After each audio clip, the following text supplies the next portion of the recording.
Değerli hemşehrilerim, öncelikle Berat Gecesi'nin milletimize, İslam alemine, değerli hemşehrilerim, öncelikle Berat Gecesi'nin milletimize, İslam alemine ve tüm insanlığa hayır, bereket, huzur ve sağlık getirmesini diler. Hepinizin kandilini tebrik ederim. Bildiğiniz gibi bugüne kadar koronavirüsle ilgili birçok tedbir Adıyaman'da ve ülkemizde hayata geçirildi. Bunlardan biri de 65 yaş üstü ve kronik hastalığı olan vatandaşlarımızın sokağa çıkmasına kısıtlama getirilmesiydi.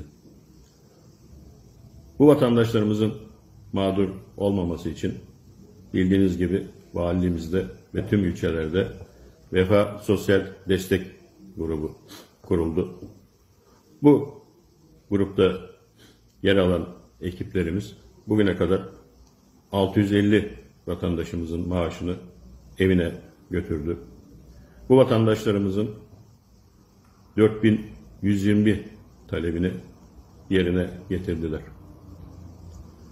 Ekonomik İstikrar Kalkanı kapsamında ilimizde nakdi yardım yapılan vatandaşlarımızın PTT önlerinde uzun kuyruklar oluşturmaması için maaşları evlerine götürüldü. Bugüne kadar 11.834 vatandaşımızın nakdi yardımı kendilerine evlerinde teslim edildi.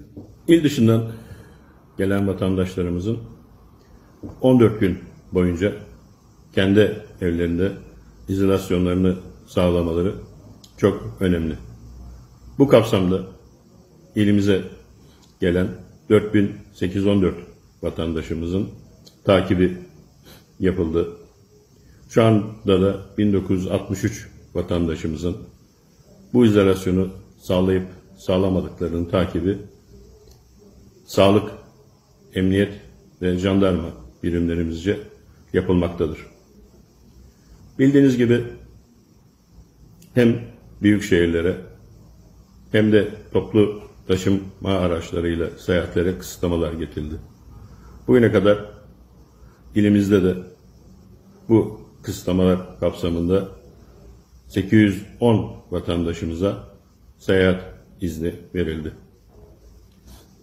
İlimizin çeşitli noktalarında uygulama birimleri oluşturarak emniyet, jandarma ve sağlık personelimizce gelen araçlarımızdaki hem şoförlerin hem yolcuların sağlık kontrolleri yapılıyor biliyorsunuz.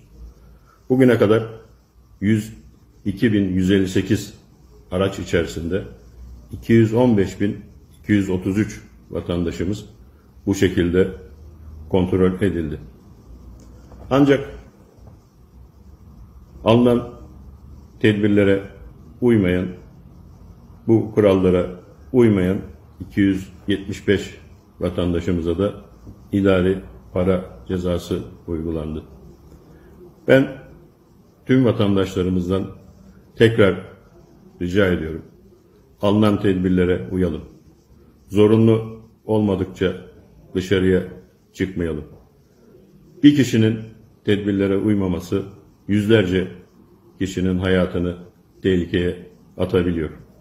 Görüyorsunuz, her gün sonucu pozitif çıkan ve hayatını kaybeden vatandaşlarımız oluyor. Bu tedbirlere ne kadar uyarsak, ne kadar sabır gösterirsek bu süreci o kadar kısa zamanda Adıyaman olarak, ülke olarak atlatabiliriz. Ben tekrar tüm vatandaşlarımızdan alınan tedbirlere uymalarını, evlerinde kalmalarını, zorunlu olmadıkça dışarıya çıkmamalarını, dışarıya çıktıklarında da sosyal mesafe kurallarına uymalarını rica ediyorum.